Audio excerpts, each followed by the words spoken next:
There are many different approaches to teaching and learning pedagogy. We could tell this story from 3 points of view. We can tell this story from 4 points of view. We could tell this story from 5 points of view. There are many perspectives in the United States and the world on teaching and learning. But let's just talk about 3. Because we have all experienced these 3. The transmission model, the teacher has the knowledge, the pure, holy knowledge, and all the teacher has to do is take it from his or her head and put it in your head, and then you let it run down your arm, give it right back to us, and we say, oh, fabulous, eh? All of us in the last 100 years have had a lot of transmission.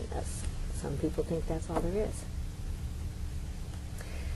It has different names in the literature. Okay, another type of teaching and learning, generative, where we're actively generating, building the knowledge together, where students and teachers work together to construct, generate the knowledge together.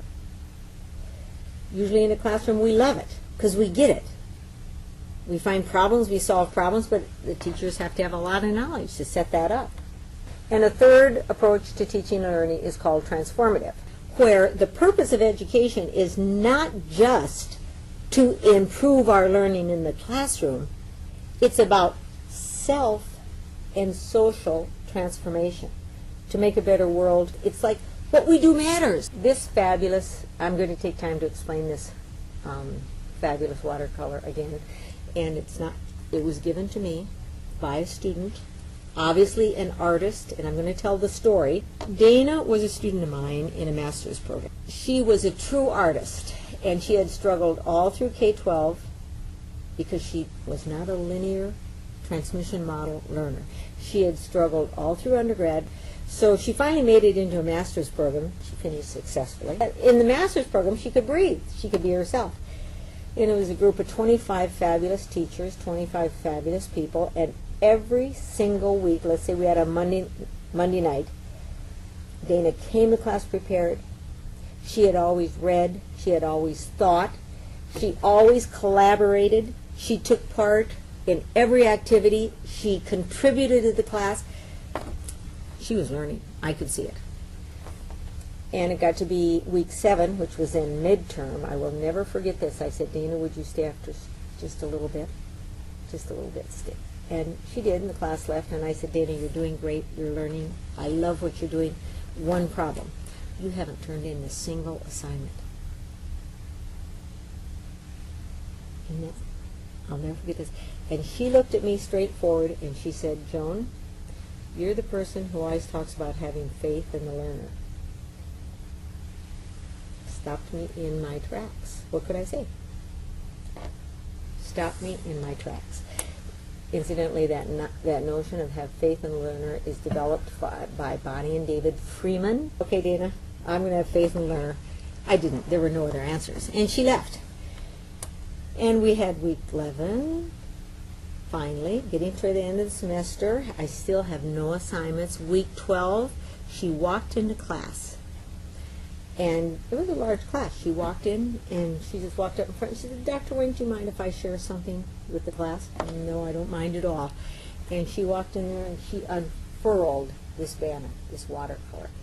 I mean, the class grasped. I mean, they couldn't, it's so gorgeous. And she said, now, if I understand what you're trying to teach us, she said, there's one approach to teaching and learning. Look at the bottom of the picture. She said, you tend to call this transmission model teaching. If you look carefully, you will see that teacher talks, teacher talks, teacher talks. You notice it goes into the first child's head.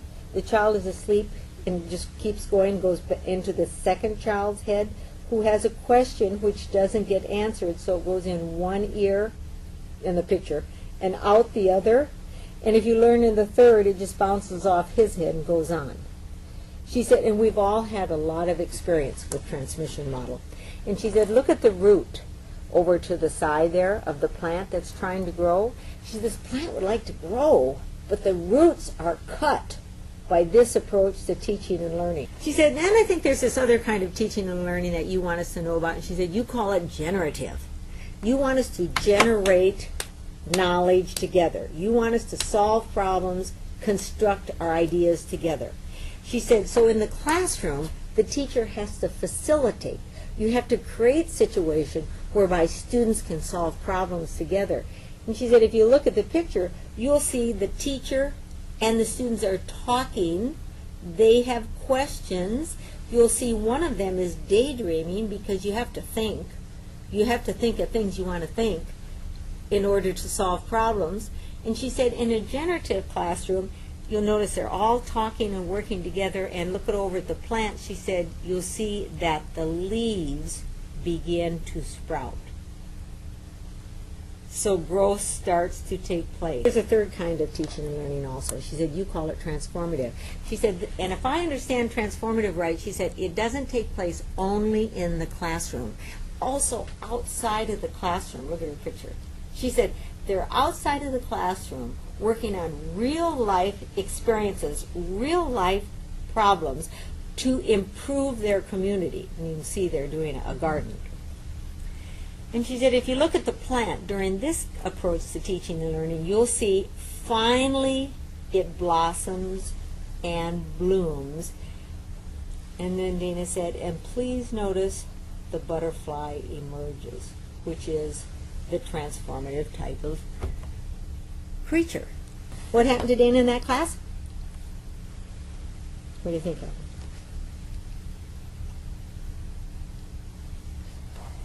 I give her an A. Had to. There are many ways to demonstrate knowledge, right? And she knows that I have this, and share it.